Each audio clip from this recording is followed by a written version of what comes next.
Our speaker, Alice Rocher, has been a speaker here many times, and she always delights. She's got lots of really good information. Her topic is how to stand out, practical guidelines for mindset and action taking that will get you noticed.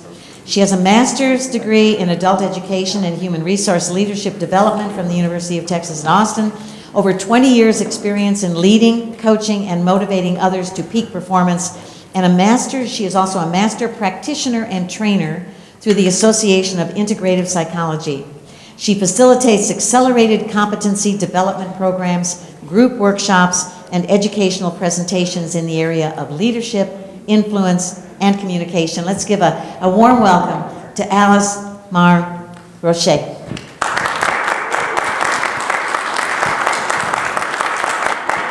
It's always an honor to come and share my knowledge and my gifts, and I'm on the path with you.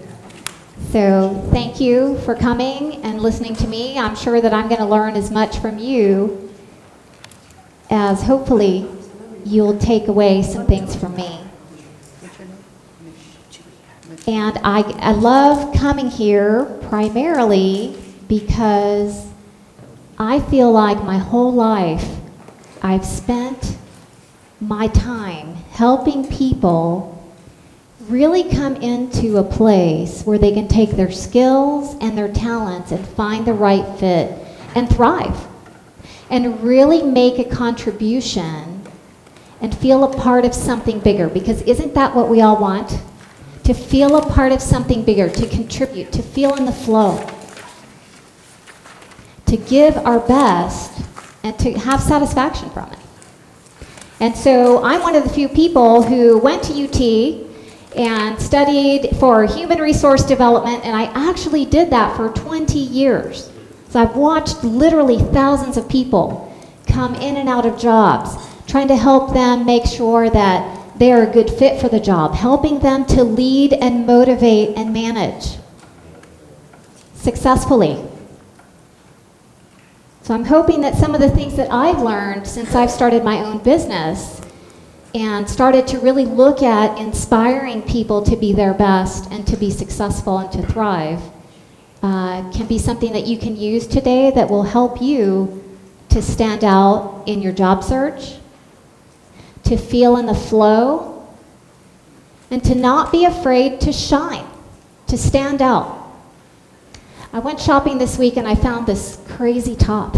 And I thought, oh gosh, is it too much? Is it gonna stand out? Yeah, that's what I'm wearing. Why?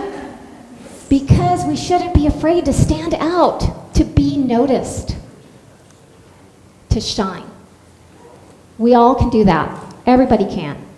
So let's talk a little bit about some things. I am going to cover, first of all, some ideas around mindset, around the characteristics of successful people and people who have stood out and created success for themselves.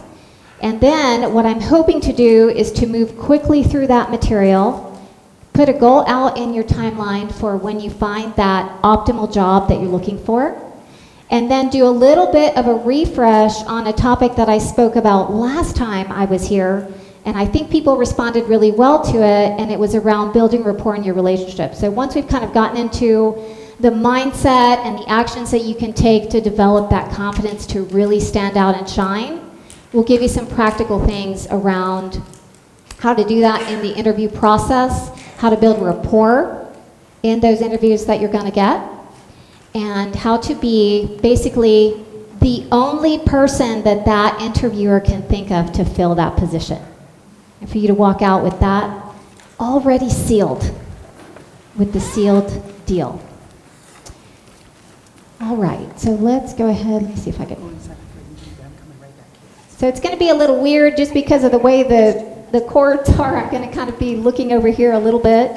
So forgive me, but my intention for you today is for you to walk away with an undeniable certainty that you have every resource to create everything that you want, and that you can make a contribution for others to do the same, because that's my intention and that's my mission. So imagine that I'm floating down the Danube. I'm on a boat.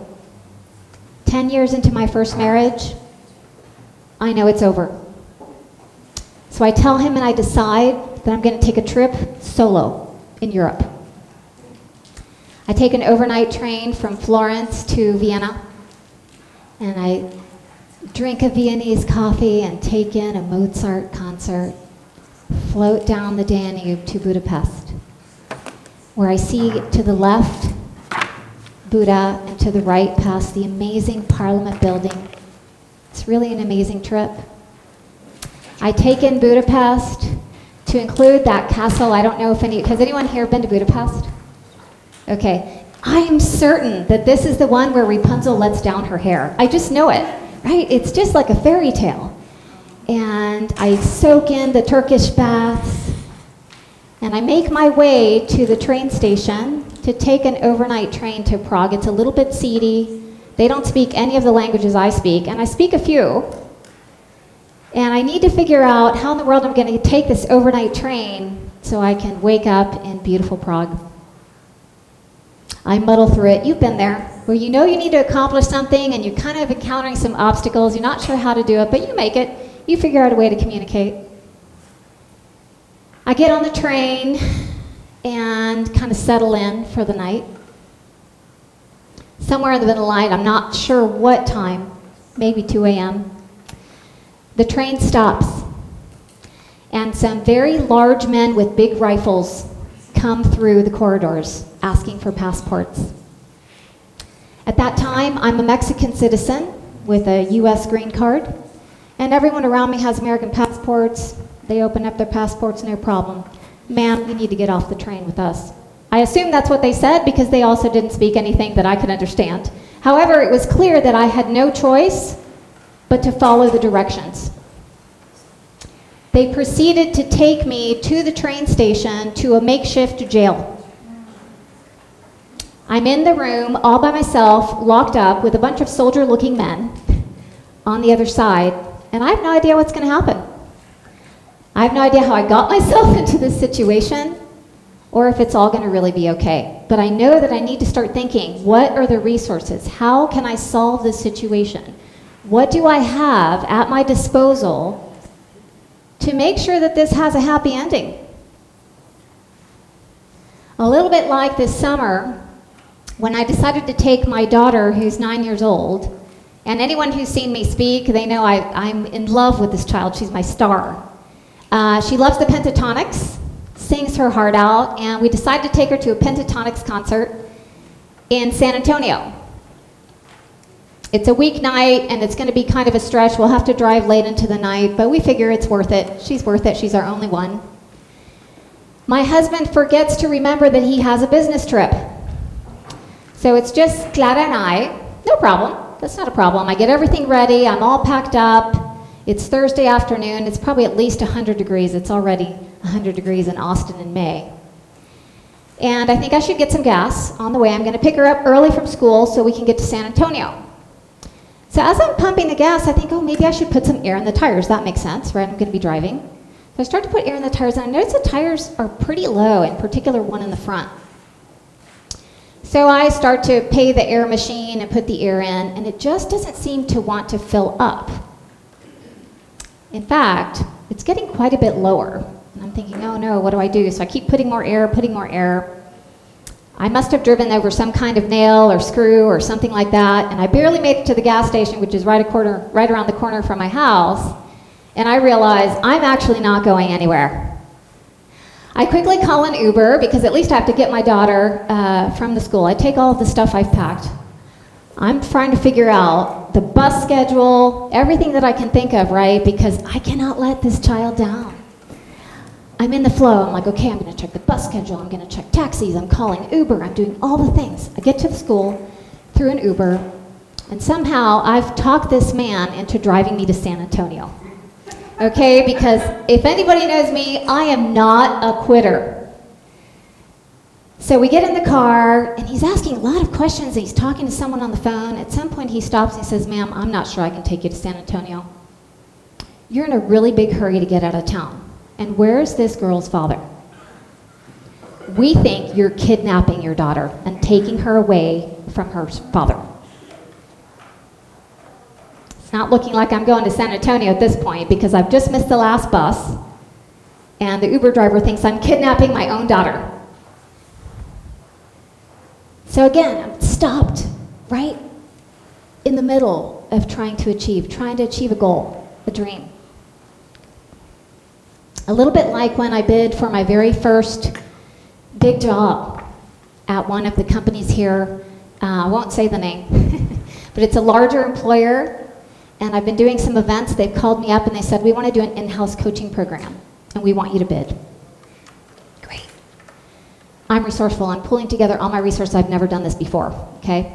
I know how to do it. I can pull it together, but I'm having to find all kinds of collaborators, content. They want this thing up and running in 60 days. Everything's going great. We've made it through all the phases. Out of 8 competitors, we're number 3, it looks like.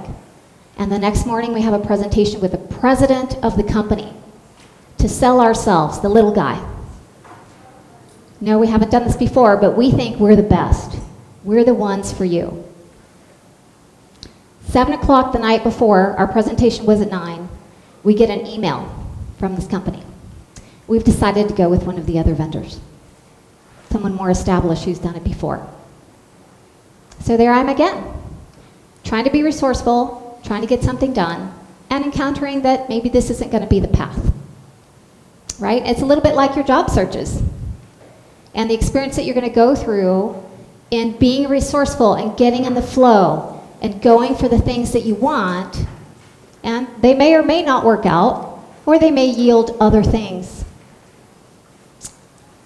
So I'd like to go ahead and start to talk about how you can stand out and make it through all of these emotional roller coasters that life sometimes brings us. So what if I told you that I can tell you a way to achieve more and stand out in your interview process, look better to other people, and find a job more quickly? Would you be interested in that? Okay. I was hoping so, because otherwise, you know.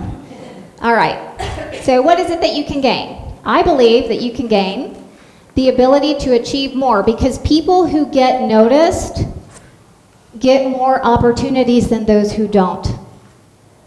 They achieve more and they're perceived more positively by those around them. In other words, people perceive them as more competent. And therefore, guess what? They're happier. And they're more easily able to get in the state of flow. And we're going to totally geek out about flow today. So I hope you're ready, because if you can get in the flow in regards to your job search, there's a lot of power in that for you. But as we get started, I want to encourage you to be aware of your filters. As you hear this information, please remember, those of you who have seen me present, you've heard me talk about this. I consider myself somewhat of an expert in neuro-linguistic programming. It works with the conscious and unconscious mind and the relationship between the two. How to become aware of your thought patterns, your emotions, and the behaviors that are creating the outcomes that you're getting in your life. So some of you have seen this communication model. Basically, we have about 2 billion bits of information coming at us at one time. We can handle about 126. And then really, as far as the chunks, it's maybe like 5 to 8, give or take. So we've got the external events, our 5 senses, right? We're seeing, hearing, feeling, tasting, smelling. And then we have all of these filters.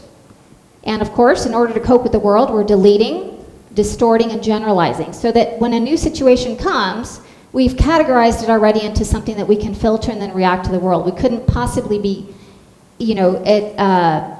taking in all of that information, sizing it up, and figuring out how we're going to react. It would be too much for us. So that's a good thing that we're doing.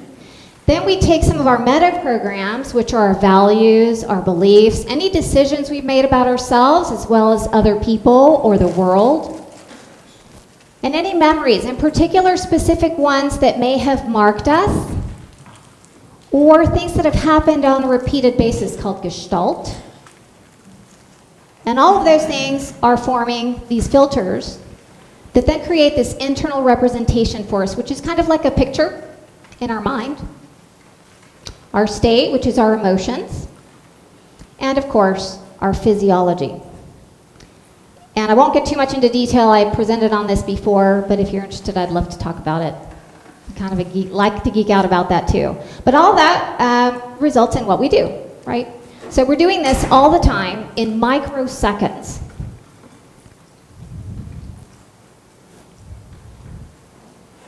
Let's talk a little bit about, so just be aware of your filters as I present this information. Okay, and open your mind. I ask you if you could, just leave your knowledge at the door. And just be open to the information that you're going to hear today so that you can take whatever is most useful for you so that you can stand out and create the job opportunity for yourself. All right, let's talk a little bit about the characteristics of people who stand out. Number one, they know who they are. I'm going to talk a little bit more about this. They know why they persist, why they get up in the morning and continue to live their life or to pursue their goals or their dreams.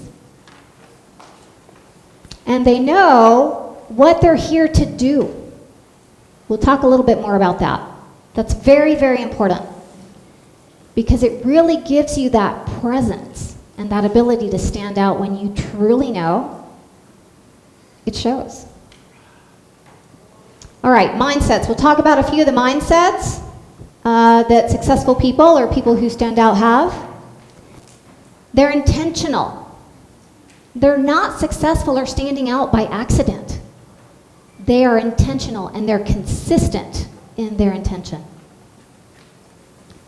They model successful people. Who wants to reinvent the wheel, right? You've heard the expression. So they're looking to see who's done what it is that they want to do so they can basically copy it. And that's all fair. And they live by the law of proximity. We'll talk a little bit about being around the kind of people that will allow you to be able to do the things you need to do so you can stand out and so you can succeed. They constantly cultivate themselves. They're not going to sit around and get stale, okay, in terms of their knowledge, in terms of their attitudes, in terms of taking care of themselves and getting better all the time. They plan and execute with focus. You're not going to be able to get in your car and go somewhere unless you know where you're going, right? And then maybe you need a map or the GPS, which hopefully that's correct, right? I've had a few experiences with that. So you got to make sure you have a good plan. We won't talk about that today, but I do help my clients with that as well. And then they execute and they stay focused, right? Leave the shiny objects over here. I've been accused of that, shiny object, right? So they execute with focus and they're regularly seeking out and getting into flow. And I said I wanted to geek out on that, so we'll talk about that in a little bit. So let's talk about your who. And by the way, the things that we're going to talk about today, it doesn't have to be grand. It's just whatever success is to you, whatever's going to be fulfilling and allows you to do the things that you know you're meant here to do. So let's talk about the who. Who is what defines you? What gives you joy and meaning in terms of your life? What are your values? I do a lot of values elicitations with my clients, whether it's group work, or individuals working on their career, trying to be a better leader or whatever it is.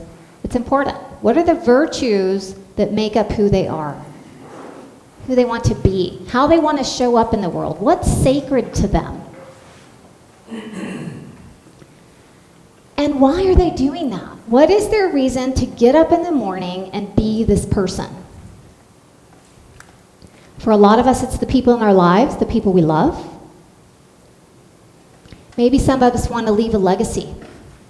We want to make a difference. I had a friend once tell me, I want to do something nobody's ever done before. Maybe there's some of you in the room that want to do something that hasn't been done before. Maybe some of you want to touch lives. You have a cause.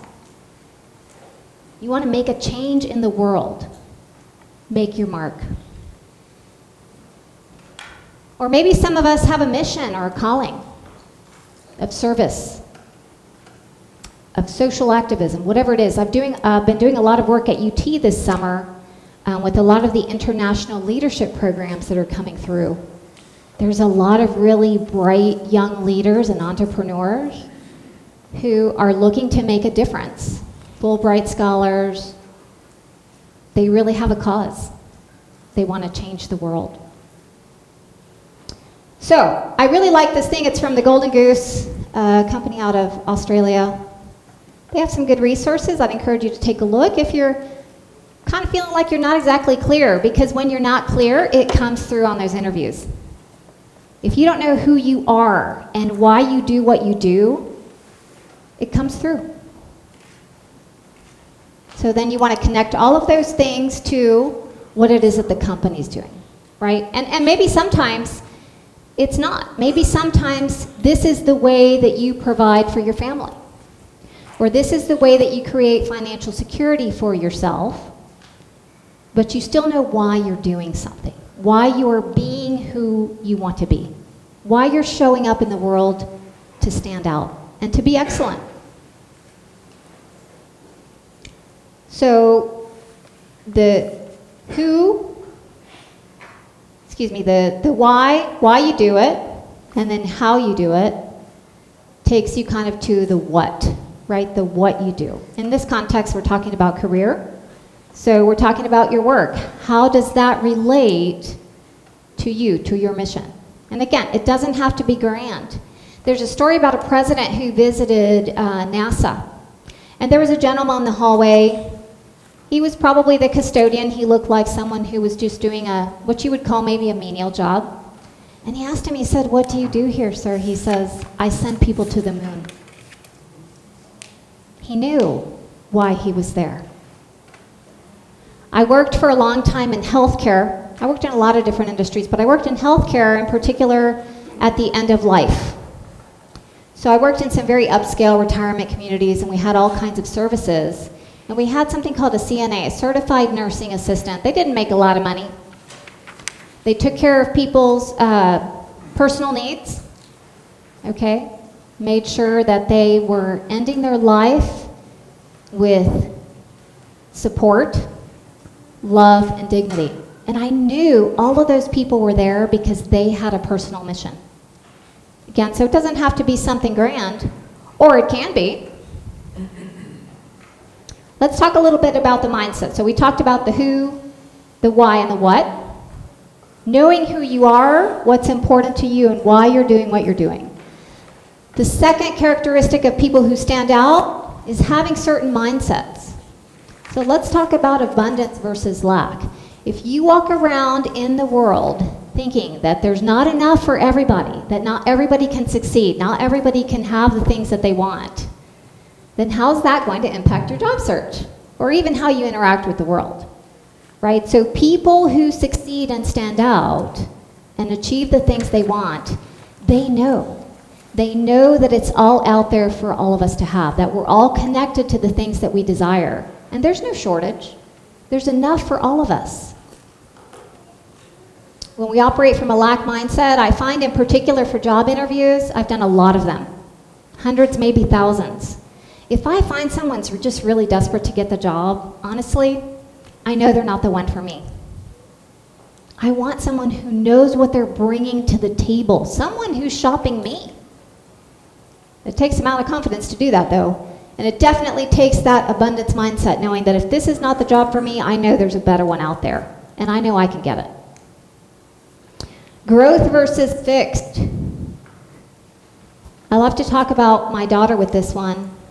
You know, she's 9 years old. She's got a lot of things she's still needing to learn and develop, and I want her to have a wonderful life. And there's a lot of things that she hasn't done before, and so she's not going to be perfect at them the first time. And right now that's very frustrating. And we've all been there, right? Doing something new, facing a new challenge, dealing with a new obstacle. If we know that we are going to grow from this experience, and there's a gift in that experience, and we know that we can learn and grow and improve ourselves, then we know there's always a positive future out there for us. And we should be looking for the lessons and looking for the growth, and being thankful for it, that we have the opportunity to be better, to be more. To cultivate that in ourselves is going to help us to stand out. Most importantly, to ourselves, by the way. That's who I want to stand out to, me. Because I have to wake up every morning and look in the mirror and love myself and think that I'm great. Okay, feedback versus failure. That's a really important mindset, because if every time you didn't get what you wanted, you considered it to be a failure, or yourself to be a failure, you wouldn't get very far, would you? I like to talk about Thomas Edison. Probably a lot of people talk about that. He failed so many times, and someone said, "Why are you still trying?" He said, "Well, I know I can't remember how many times he had failed. I think I know like 100 ways how not to do it," right? And he succeeded. And a lot of the success stories that you hear, I'm going to try to think of some here, like Colonel Sanders, right? I think he failed at so many businesses. He was like, "Well, I know that's not the one," right? So that's what people who succeed, that's the kind of mindset they have. It's feedback. It's not failure, it's feedback. All right, long-term versus short-term. I think that one's huge, especially when we know what our long-term goals are, what the bigger picture is. Then we can take those short-term situations and see them from the right perspective and know that maybe today this particular thing isn't going the way that I'd hoped, or today I don't have that thing that I want. But I know that in the long term, I'm going to get it. Risk versus stability. I work a lot around this too, because it's a fear-based aversion to uncertainty. And we don't like uncertainty. We don't like it when we don't know what's going to happen or how it's going to turn out. It kind of makes us fearful. And if we get a little too much in touch with that fear, then we don't take any risk. And one of the characteristics of people who really succeed and do great things is they're risk takers. They dive in. They're not afraid to take a risk.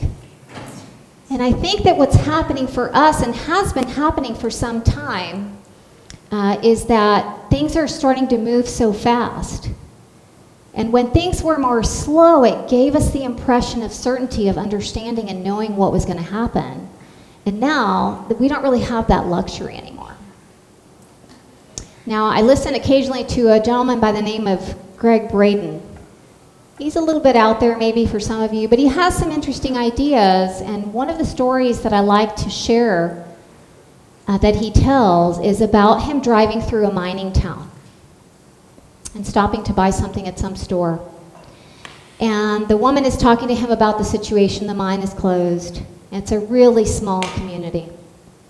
And pretty much everybody relied on the mines for work and for surviving. And so he was asking her, it must be hard. And she said, yeah, it really is. And he says, well, what do you do? What do you do? And she says, well, we don't have that child that we were going to have. We wait to get the new car. And, we're just holding out. We just wait for the mine to open back up. And he said, well, how long has it been this time? 9 years. And they're still waiting for things to get back to normal. And sometimes we get in that place in our lives where we're just waiting for things to get back to normal, when really maybe what we need to do, and this is perfectly appropriate, is to mourn the loss of whatever it is that has changed now forever. And go to the next thing. And build what we want to build. Good and bad. This is a little more ethereal. If you get to know me, you'll find that I do have this sort of, we'll call it spiritual, higher self nature to my approach to life. Sometimes it doesn't have to be good or bad, it just is. Right? And people who succeed and stand out learn that lesson early on. It's just a part of the path. It's just a part of the journey. All is well and all will end well.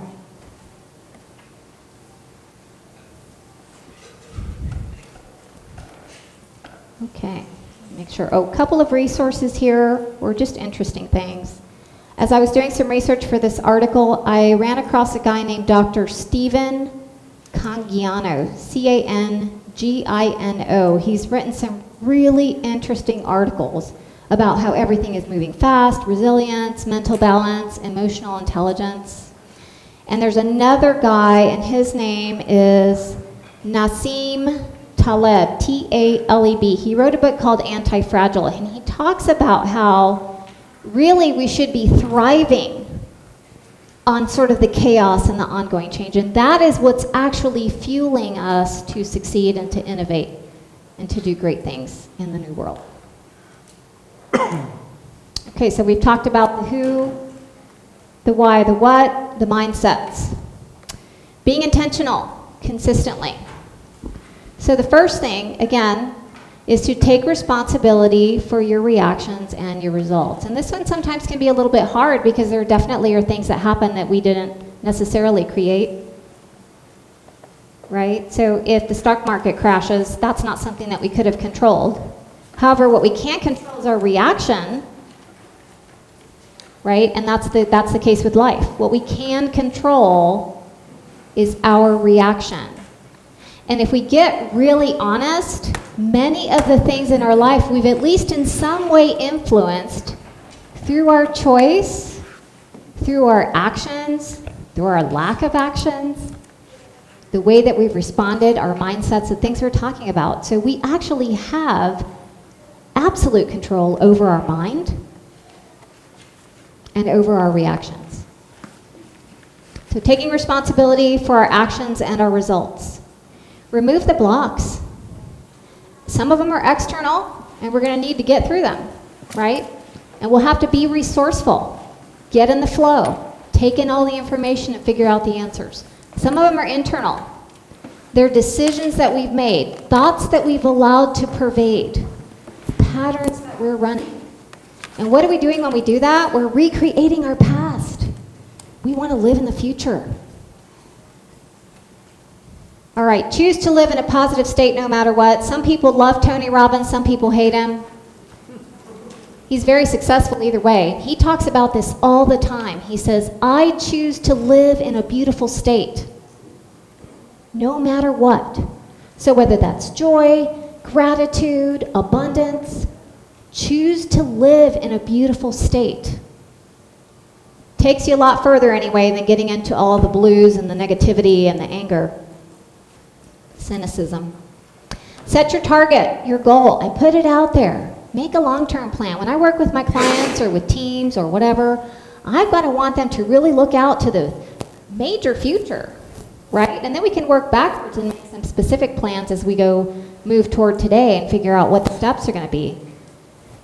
But make really good specific targets and put it out there. I also like to tell people, tell everybody.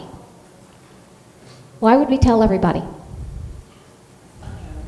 Accountability. Anyone else? Constitute the future.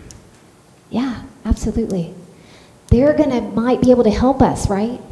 They may know. They may encourage us. They may be a resource. If we got this big secret over here, how are we going to be able to connect and use each other to help each other thrive and do things together? Okay. Take action every day and benefit from the law of compounding interest. First thing, we'll talk about the law of compounding interest, and I'll recommend a book that I think is a great read. A couple of books, actually. Moving toward our goals. You know, a lot of people say, I just don't want to insert whatever it is, or I'm just trying to get away from X. What do you want? I always make my clients say, state it the way you want it. And we'll talk about routine here in a little bit, but let's talk a little bit about the law of compounding interest. The book is called The Slight Edge. I hope I wrote the name of the author. Of course I didn't. The book is called The Slight Edge. It's pretty popular. I think you'll be able to find it if you do a search. But the law of compounding interest that he talks about, Olson is coming in my head, but I'm not 100% sure, is basically that we all have the opportunity to do little things every day that we don't really have to do. And yet if we choose to do them consistently, we can reap the returns. We can benefit from the law of compounding interest. And he uses the example of investing, I don't know, a few dollars every month from the time you're 20 years old. And it's just really a couple decades, you're a millionaire. If you consistently invest those $20 every single time. So consistently, we can do that also in our job search. We can do that in our personal growth. We can do that in so many areas of our life. And then all of a sudden it seems like all these things are exploding for us. But really what it is we took those small steps consistently toward the things that we want. A lot of successful people have a routine, and it's kind of repeated there, or it's kind of, taking your action every day, having a routine for doing that, or just having a routine or a schedule, right? I don't know about you, but for me, what I'm doing now, it's a little bit like being unemployed. I don't really have a schedule. I'm just out there hoping to find work just like you, right? And so, but I have to have a routine to do that. I have to have a routine for how I'm growing myself, how I'm promoting myself, who I'm reaching out to for networking, all of those things. If I don't have a plan and a routine and apply that consistently, then it's going to be kind of hard for me to get results, right? And keep your focus. Sometimes we see so many opportunities, or we get kind of bummed out by something that didn't work out that we were hoping was going to be it, and we lose our focus. So another thing that's really important is to keep our focus. One more little resource that I wanted to mention here is a book called Peak. Once you've gotten through the slight edge, Peak is a really excellent book because it helps you to understand that basically there are no special genes or special brains or whatever it is. A lot of people can achieve super high levels of performance. And one of my favorite things to quote about that book is perfect pitch. So people think that people are born with perfect pitch or a certain athletic ability. And the truth is, if we spend 10,000 hours on something, we can become an expert at it. And people have even achieved perfect pitch or extreme abilities in terms of sports activities or things like that. So I just thought I would share that with you. It's inspiring. Okay, another characteristic, modeling and the law of proximity. So modeling is just finding someone who's done what you're wanting to do and been successful. We talked about it. We don't have to reinvent the wheel. Find someone who did it really well and figure out how they did it. And sometimes they don't even know how they did it, but if you spend enough time understanding what they did, you'll find there's always a strategy. And then you can apply that strategy too. And all of these other principles and act consistently. And you can emulate it and create your own version of the success. The law of proximity is just basically the people you're around, right? So you're much more likely to succeed if you're around people who are also trying to succeed, who also have the mindset that you have, who are going to be a resource for you and energetically lift you up. And that's why I say the good and the bad, because you're going to have some naysayers. Some people who have maybe a little more negative view of the world. Maybe they've gotten cynical or maybe they're down. Well, I'm not saying just dump everybody who's negative. I do think we need to be careful about who the people are that we're spending our time with, because they're influencing who we are, how we think, and our own level of success and ability to stand out. When you're in a job search, you really can't afford to have somebody pulling you down. So be with people that pull you up. Cultivating yourself. You see the people who are really successful and are really standing out, they're spending a lot of time investing on themselves. And guess what? I have a great reframe for you. Right now, you have so much time. Cultivate yourself. Figure out how you can grow, how you can become an expert in whatever it is that you're trying to do, how you can really sharpen your mind, get yourself emotionally and mentally where you want to be. And even taking care of your body physically, taking care of your sleep or exercise or all of those things that make up the whole of who you are. Because you're carrying that into that job interview. So invest in yourself. I don't think I have any good resources here, but let me just check my notes. Okay, here's my favorite part. I was geeking out and reading this to my daughter this morning. She's like, right, Flo. I am not even going to try to pronounce this gentleman's last name, but he's written a book. It's called Flow. I can't remember, but I'll tell you it's on my next slide. Another great resource here, if you're interested in it, is a gentleman by the name of Stephen Kohler, K-O-L-L-E-R. He wrote a book called The Rise of Superman, Decoding the Science of Ultimate Human Performance. And it took me a long time to get to this book. It'd been on my reading list, and I finally got to it. And I thought it was just going to be like this sort of like cool little audible thing that I could do in the morning while I get ready or whatever. And it just blew me away. Like everyone kind of knows what flow is, but to really break down what flow can be and how it can be a part of our lives. So when we're in the state of flow, it allows us to get this really strong sense of satisfaction and meaning from what we're doing, almost to the point that we kind of get lost. And I was talking to my daughter about that. She says, it happens to me when I sing, right? And you can think of that place for you where it happens for you where you just get lost. You lose the sense of time, but you have this feeling of just complete alignment and congruence, and you're thinking so clearly. It heightens our abilities literally on the level of the brain because there are these chemicals that get released, and it actually allows us to take in large amounts of information without being completely overloaded. This is where innovation and creativity begins. What are those chemicals called? They're right here. Dopamine, endorphins, serotonin, anandamide, and the other one, norepinephrine. Okay. Okay, yeah, somebody knows how to pronounce it.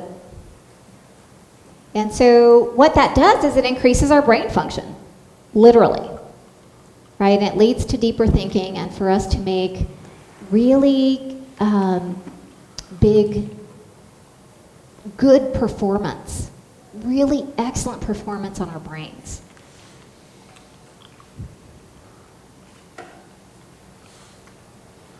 There we go. So we're most likely to experience the state of flow when we're on this kind of sweet spot.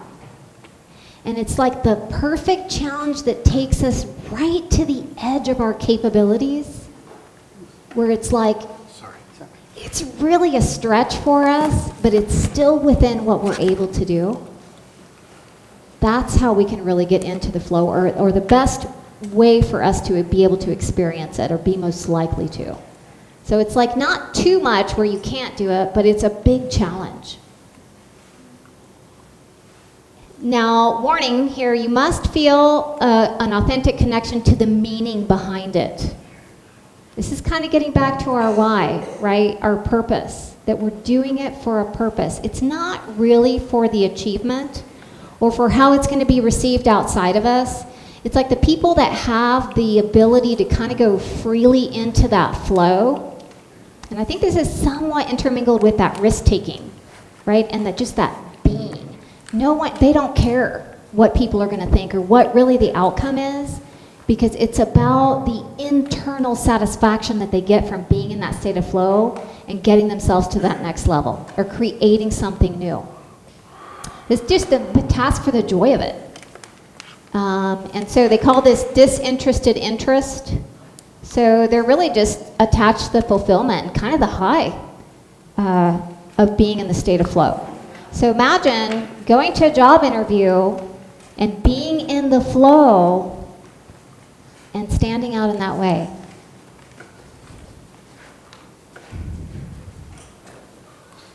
Okay, so just to summarize, characteristics of people who stand out: they know who they are, why they persist, and what they're here to do. They have the right mindsets, they're intentional and consistent. They model the law, they model successful people, and they use the law of proximity. They're constantly cultivating themselves. They plan and execute with focus, and they're regularly seeking out and getting into flow. So So here's just a few ideas that you can take away with you, ways that you can take action to stand out. Develop a mindset of observation, curiosity, flexibility, and growth, and some of the other ones. Mindset of abundance. Mindset of there's no good or bad. Mindset of feedback versus failure. All those things we talked about. Practicing that stillness in your mind, that focusing fully in the present moment, becoming aware. Meditation and visualization, I think maybe one of the last times I presented, we talked about all the research, so I'm going to not spend time on that today. It's really proven to affect our immune systems and to really create a lot of benefits for us. I think most importantly, it gives us a clarity and a power of just being grounded in ourselves that then allows us to do the things that we want to do. So create the outcomes in your mind, particularly visualization. We're going to do one today. Hopefully that'll be a nice experience for you of creating the outcomes. A lot of people that are very successful, I know this is mostly famous with athletes, but people do it with other things as well. They really do a lot of visualization. There's even been studies of people that visualize doing things versus a group that's actually physically doing things, and the performance is the same or better. Some people get muscle tone just from imagining that they work out. I'm going to try that one for sure. All right, physiology.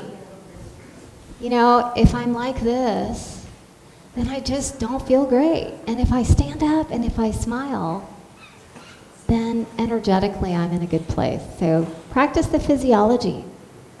Spend time being an expert, becoming an expert, researching and learning about what you want to do. Again, you have a lot of time right now. This is a luxury. Invest it in becoming an expert. Model someone who did what you want to do. Change your mental and emotional and behavioral patterns.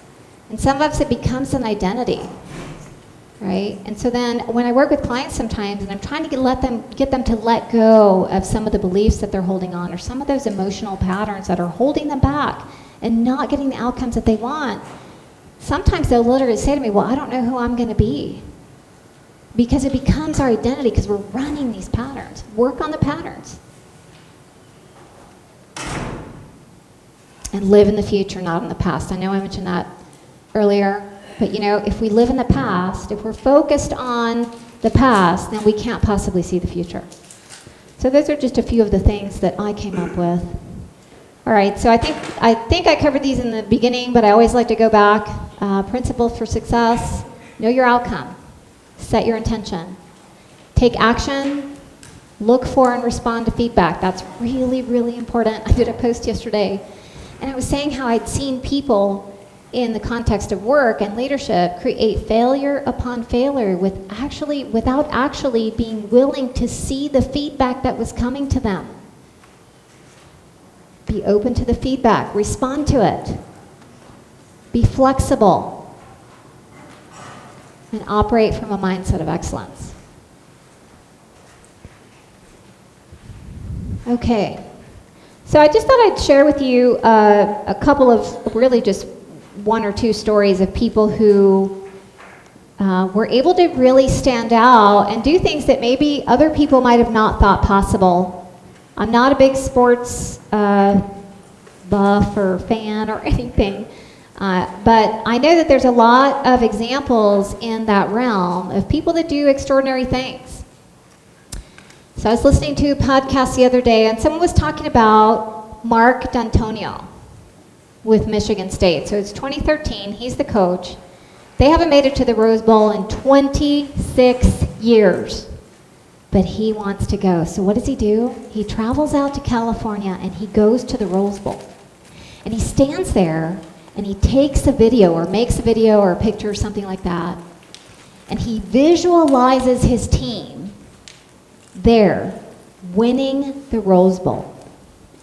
He goes back home, he shares all of this information with the team, and they spend the entire season not working to win this game or to, improve this play or whatever. You can tell I'm not a sports person. But their focus each and every time and everything they do is to win the Rose Bowl. So he shares it with others, he stays close to the goal, and he shares it with others who are interested in the same goal. And then he sees opportunities that other people miss or maybe even trip over, right? So what does he do? He goes to the Rose Bowl. But not only does he go to the Rose Bowl after 26 years, they win. Total underdogs. Like, who would have ever thought in 26 years? But he put his mind to it, and he made it happen. Another opportunity, another person who took that opportunity to really visualize and stay close to the goal and everything is actually a comeback story. I don't know how many of you follow Tiger Woods or for how long you followed him. And he rose to the top, and then he came down hard. Who would have thought that now we're watching him come back again? He's using all of these tools to stand out, not once, but twice, right? And at his age, that's a pretty remarkable thing to be able to do. So be inspired. If these people can do it, so can you. And then this is my woo-woo stuff. Again, those of you who know me, I'm a little woo-woo. I like to talk about energy. And I consider myself an energy baby, and I don't do very much with it, but I believe in it. I believe that we're all connected, and that there is a higher intelligence and some power. And even if you just believe in science, we know that there's physical energy, electromagnetic fields, right? So connect to it. Why not?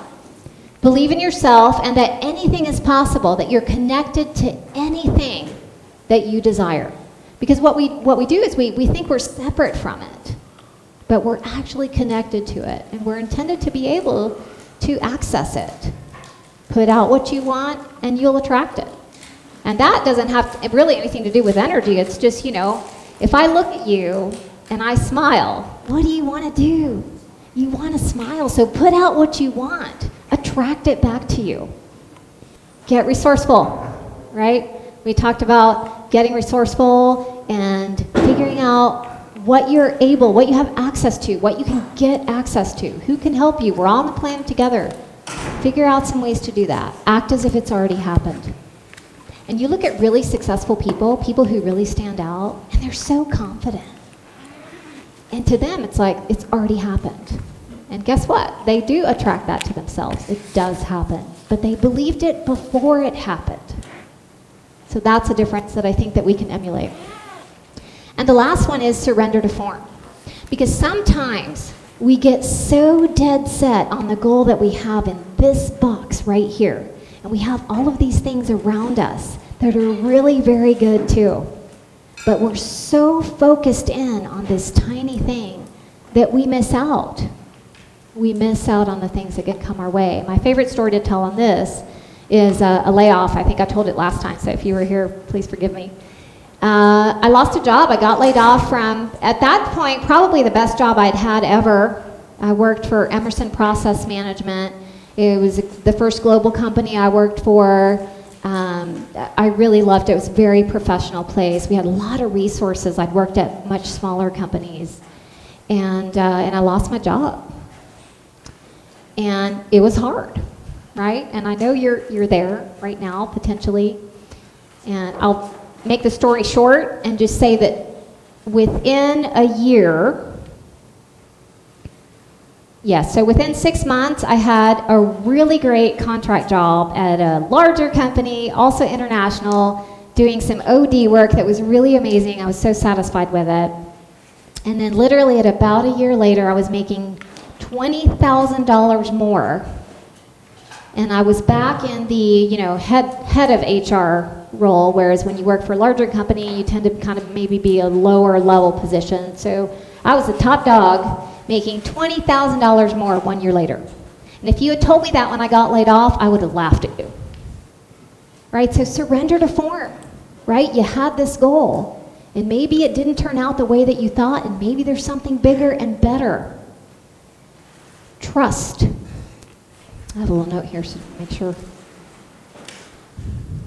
Okay.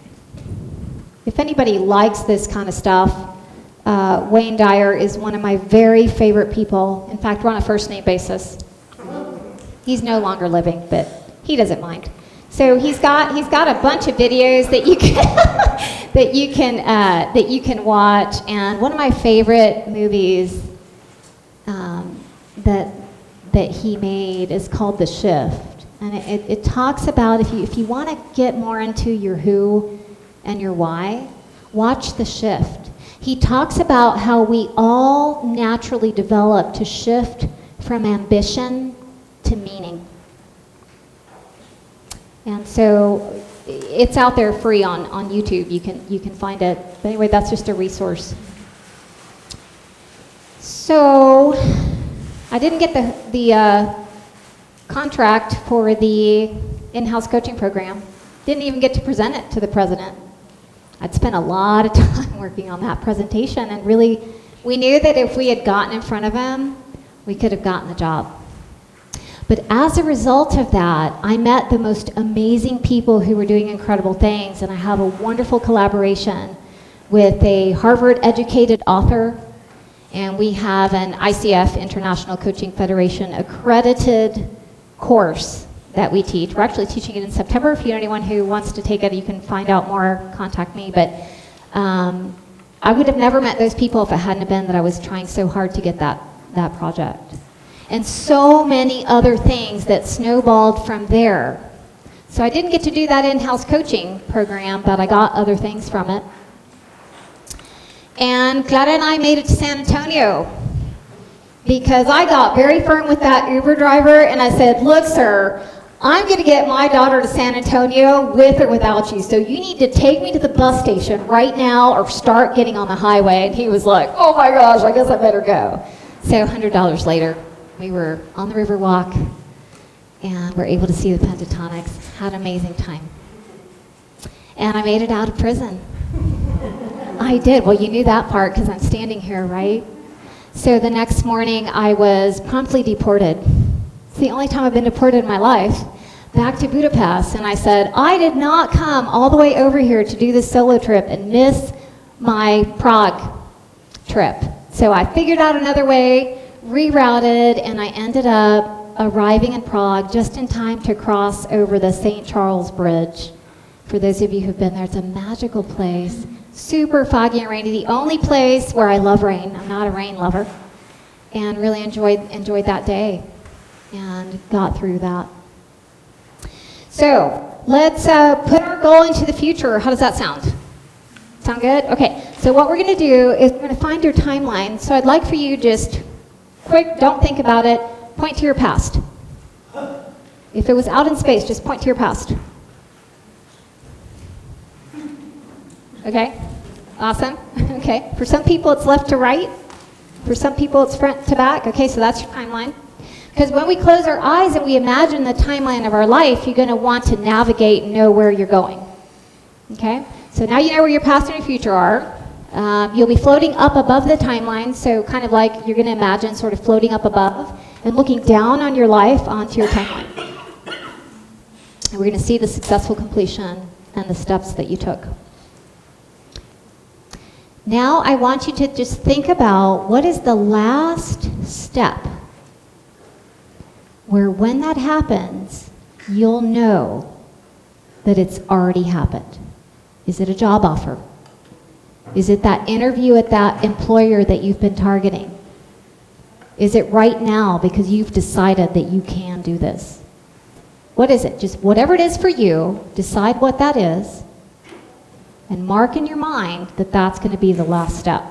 It's really cool because I've done this enough times now that I'm like, oh my God, this is the last step. I know that it's already happened.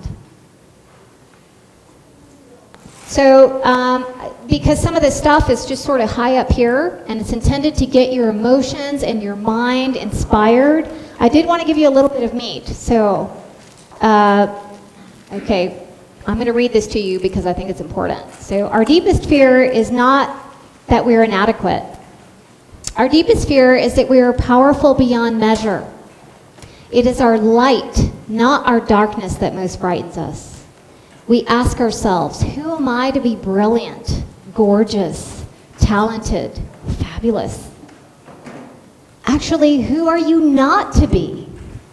Your playing small does not serve the world. There's nothing enlightened about shrinking so that other people won't feel insecure around you. We're all meant to shine, as children are.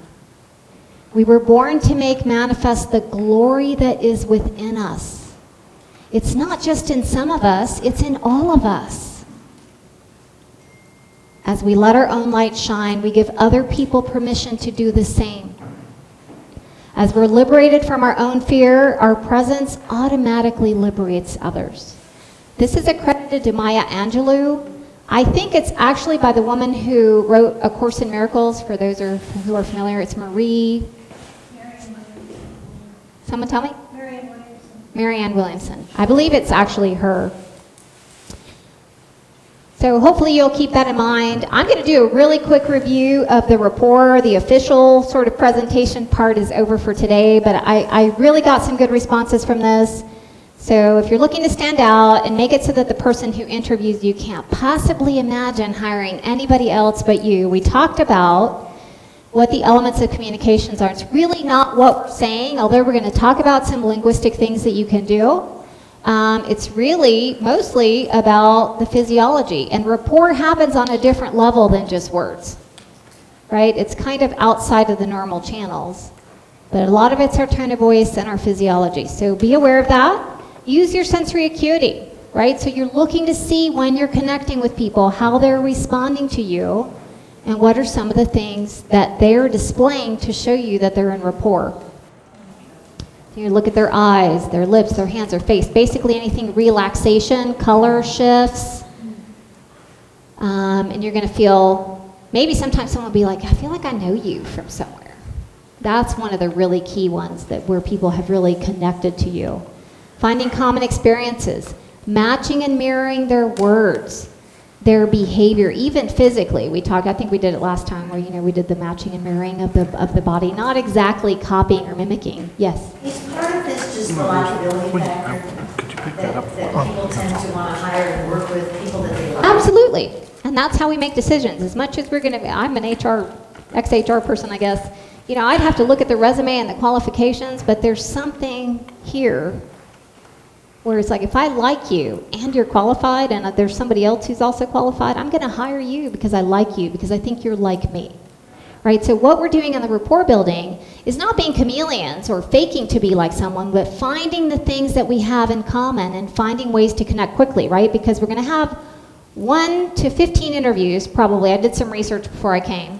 You're going to send out about 150 to 200 applications, right, over the course of 6 weeks to many months, depending on how hard your job is to find and how many there are and things like that. So in that 1 to 15 interviews, you've got, 30 minutes, an hour at the most to connect. So it's like really maximizing that connection, right? But yes, I do think there's a lot of likability. Obviously, we need to be qualified as well. Yes? I have a question. So how do you develop that rapport when, from my experience, more and more is going to video interviews? They're not having you in the office because it's quicker to go in and meet their time limit and not have to deal with escorting you out or having that thing that extends beyond. And so they go with video. Because and the teams are virtual anyway, right? Sometimes, or maybe they're not physically in the same place. I mean, the video is actually even better than the phone. But sometimes it's phone, so you're still going to be able to do linguistically, match their words. You're going to match their tone of voice. You're going to match the pace. Right? And you still can find, common experiences. it's harder to see the hands, lips, hands, face. It's harder to see it, but at least in the video, at least you're getting some, right? Some visual feedback, and you're also able to project what you want to project visually. But yeah, we definitely have some constraints. Absolutely. Influential language patterns. We talked about this last time. One of the things you're going to like about me, what is that saying? There's many things that you're going to like about me. Right? And you're saying, oh, it's not like you're pushing it on them. It's kind of transitional words, so they're less likely to challenge it, and it allows you then to pull in your selling point, right? And also kind of unconsciously, they're thinking, oh, there are other things. Now they're going to be looking for those other things that they like about you, right? Truth, and so it's a yes set. The interviewer will accept the next statement, so it reduces their resistance. So for example, congratulations, you recently won a new contract. I know you have lots of experience in this area. Yes. And you already know all the potential pitfalls, yes, which means you'll need someone like me who has a wealth of experience implementing. Yes. Okay, I don't know if you've noticed how passionate I am. When you say those words, they start to look for what it is you're asking them to notice. Okay? It creates on the focus that you want to concentrate on. Toward or away from language. You're going to start to get to know, like, are they trying to get away from something or are they trying to get towards something? Catch that, right? Catch that and use it in your language. So if they want to get more profit, then you talk about getting more profit. Or if they want to say we want to avoid errors or losses or, whatever the situation is, then you're going to speak that language. Avoid, prevent, fix. Perceptual positions is just about looking at your role and what it is that you have to bring in terms of the different perspectives, the different stakeholders in terms of the company that you're interviewing for. Ask this is to me, like if you don't get any of the rest of it, just do this. Ask them what's important to them about the person they hire or they're looking for, or even better, like who they had before that they just loved. Get all the values, all the characteristics, and pick out all the ones that you have and point them out. Point out how you have them. Connect yourself to that. And when they say, I love this question, is there anything else you want us to know about you? Okay. Echo everything back that they just said in their words, right? So sound like the person they want. Not in a fake way, but connect it to you. And then ask, what's the next step we need to take? If any, to move this process forward. What are you assuming? We're moving forward, right? We're moving them forward.